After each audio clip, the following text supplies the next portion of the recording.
নবান্ন আন্দোলনকারীদের মধ্যে স্নায়ুযুদ্ধ। এখনো স্বাস্থ্য ভবনের সামনে অবস্থানে অনড় জুনিয়র ডাক্তাররা। মঙ্গলবার থেকে টানা অবস্থান চলছে। এখনো পথেই রয়েছেন চিকিৎসকরা। 5 দফা দাবিতে স্বাস্থ্য ভবনের বাইরে লাগাতার অবস্থানে জুনিয়র চিকিৎসকরা।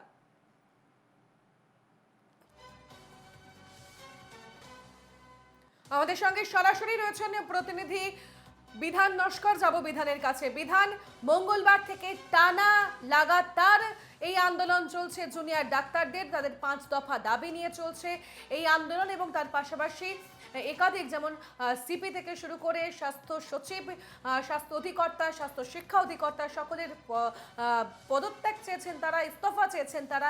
লাগাতার তারা তাদের দাবি জানিয়ে যাচ্ছে। অন্যদিকে কিন্তু রাজ্যের তরফ থেকেও একের পর এক সাংবাদিক বৈঠক, মেল পাল্টা মেল চলছে। অর্থাৎ স্নায়ুযুদ্ধ এখনো পর্যন্ত বর্তমান, ক্রমশ জটিল হচ্ছে পরিস্থিতি।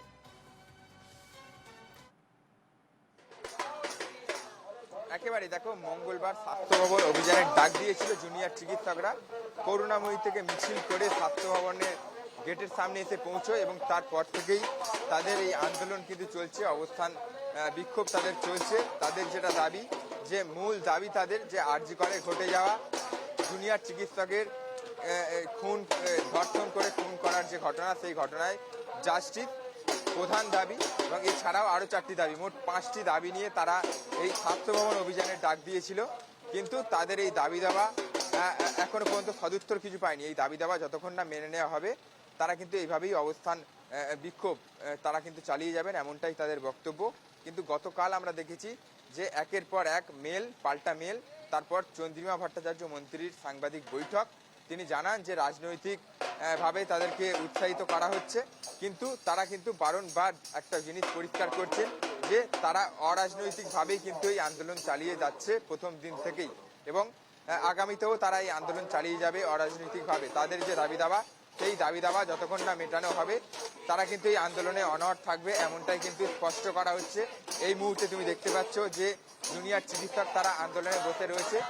আজকে 3 দিনে পড়েছে তাদের এই আন্দোলন। স্বাস্থ্য ভবনের বাইরে তারা বসে দফায় দফায় কিন্তু একেবারে স্লোগান দিচ্ছে এবং তাদের যেটা বক্তব্য, যে একেবারে সরকার পক্ষের তরফ থেকে কোনো রকম সদুত্তর যেহেতু পাওয়া যায়নি, সেক্ষেত্রে তাদের যে 5টি দাবি দাবা রয়েছে, সেই দাবি দাবা যতক্ষণ না মেনে নেওয়া হবে তারা কিন্তু এইভাবেই আন্দোলনে বসে থাকবেন, এমনটাই কিন্তু বারবার করে তারা স্পষ্ট করছে। এখানে যে সমস্ত জুনিয়র চিকিৎসকরা যারা আন্দোলনে রয়েছে, সরাসরি তাদের সঙ্গেই একবার কথা বলার চেষ্টা করব। আপনারা তো আন্দোলনে বসে রয়েছেন মঙ্গলবার থেকেই, এখনো পর্যন্ত কোনো সদুত্তর পেয়েছেন? না, আমরা তো এখনো কোনো জবাব তো এখনো পাইনি। আপাতত ওয়েট করছি আমরা জবাবের জন্য। পরবর্তীকালে দেখা যাক কি হয়। আপাতত এখন এটাই চলছে। গতকাল রাজনৈতিকভাবে আন্দোলনকে উৎসাহিত করা হচ্ছে এমনটা বক্তব্য রেখেছিলেন চন্দ্রিমা ভট্টাচার্য। সেক্ষেত্রে আপনারাও পাল্টা বৈঠক করেছিলেন, সেই ব্যাপারে একেবারে আপনাদের যে দাবি দাবা ছিল সেই দাবি দাবা নিয়ে এখনো কি আলোচনা হয়েছে? একেবারে দেখো, এখানে যারা আন্দোলনকারী রয়েছে তারা কিন্তু দফায় দফায় তারা কিন্তু একেবারে স্লোগান দিচ্ছে এবং তাদের যে বক্তব্য, সেই বক্তব্য কিন্তু তারা অনড় রয়েছে। তাদের যে 5টি দাবি দাবা রয়েছে, সেই দাবি দাবা নিয়েই কিন্তু তারা মঙ্গলবার থেকে এখানে অবস্থান বিক্ষোভে বসেছেন।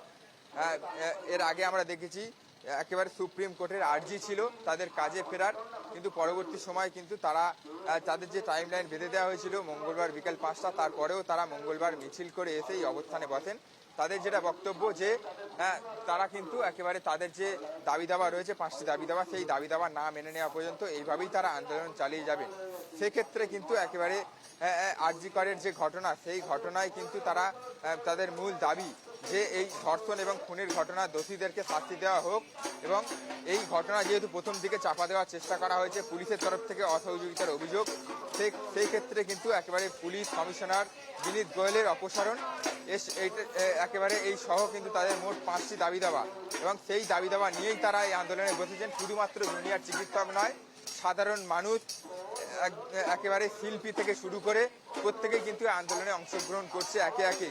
এবং গতকাল আমরা দেখেছি যে তাদের যেটা বক্তব্য ছিল, তারা অরাজনৈতিকভাবেই এই আন্দোলন চালিয়ে যাচ্ছেন।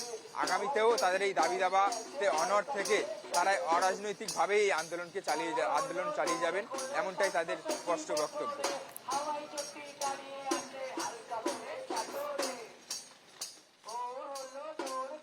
বিধান, তুমি সঙ্গে থাকো, তোমার কাছে আবারও ফিরছি।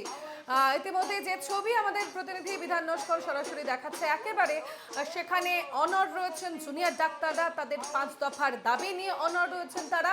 এবং গতকাল আমরা যে ছবি দেখেছি, মেল পাল্টা মেল, তারপর সাংবাদিক বৈঠক, পাল্টা সাংবাদিক বৈঠক জুনিয়র চিকিৎসকদের, এবং সেখানেও তারা বারবার পরিষ্কার করে দেন তাদের দফা, যে 5 দফার দাবি, সেই দাবিগুলি পরিষ্কার করে দেন।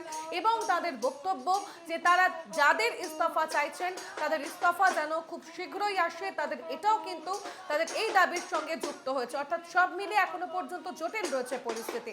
আমি আবারও যাবো, আমাদের প্রতিনিধি বিধান নস্কর আমাদের সঙ্গে রয়েছে। বিধান, তুমি সকাল থেকে স্বাস্থ্য ভবনের সামনে রয়েছে, এবং শুধুমাত্র তাই নয়, মঙ্গলবার থেকে এই টানা অবস্থান চলছে, এবং টানা আমরা প্রত্যেক মুহূর্তের ছবি এনকেটিভির পর্দায় তুলে ধরছি দর্শকদের জন্য। এবং সকাল থেকেও একই ছবি, সেখানে একটাই বক্তব্য যে তাদের দাবি মানা হোক, তারা সিকিউরিটি চাইছেন, নিরাপত্তা চাইছেন, একাধিক অভিযোগও তুলেছেন। এখনো পর্যন্ত সকাল থেকে টানা স্লোগান চলছে।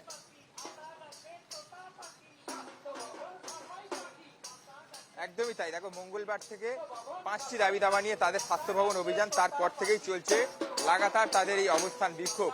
এবং যত সময় গড়াচ্ছে তাদের এই আন্দোলন কিন্তু একেবারে যে রূপ নিচ্ছে, যে চেহারা নিচ্ছে, একেবারে তা কিন্তু দেখতেই পাচ্ছ স্পষ্টত, যে দফায় দফায় স্লোগান দিচ্ছে সকাল থেকেই যারা জুনিয়র চিকিৎসক থেকে শুরু করে সাধারণ মানুষ যারা এই আন্দোলনে অংশগ্রহণ করেছেন। শুধুমাত্র সাধারণ মানুষ বলা যাবে না, একেবারে প্রত্যেক স্তরের শিল্পী থেকে শুরু করে প্রত্যেকটি স্তরের মানুষ তারাও কিন্তু অংশগ্রহণ করেছে। এবং এই আন্দোলনের ঝাঁজ কিন্তু বাড়ছে যত সময় গড়াচ্ছে। এবং চিকিৎসকরা যারা আন্দোলন করছে তাদের যে 5টি দাবি দেওয়া রয়েছে, সেই দাবি দেওয়া যতক্ষণ না মেনে নেওয়া হবে তারা কিন্তু এই আন্দোলন চালিয়ে যাবে, এমনটাই তাদের স্পষ্ট বক্তব্য। গতকাল আমরা দেখেছি যে একেবারে রাজ্যের তরফে মেল এবং তাদের পাল্টা মেল, সাংবাদিক বৈঠক রাজ্যের তরফে মন্ত্রী চন্দ্রিমা ভট্টাচার্যের। পরবর্তী সময় তারাও সাংবাদিক বৈঠক করে স্পষ্ট করেন তাদের এই 5টি দাবি দেওয়া যতক্ষণ না মেনে নেওয়া হবে তারা এইভাবে আন্দোলন চালিয়ে যাবে। একেবারে সম্পূর্ণ অরাজনৈতিকভাবে তাদের এই আন্দোলন প্রথম দিন থেকে চলছে, আগামীতেও তারা এইভাবে আন্দোলন চালিয়ে যাবে তাদের এই 5টি দাবি দেওয়া নিয়ে।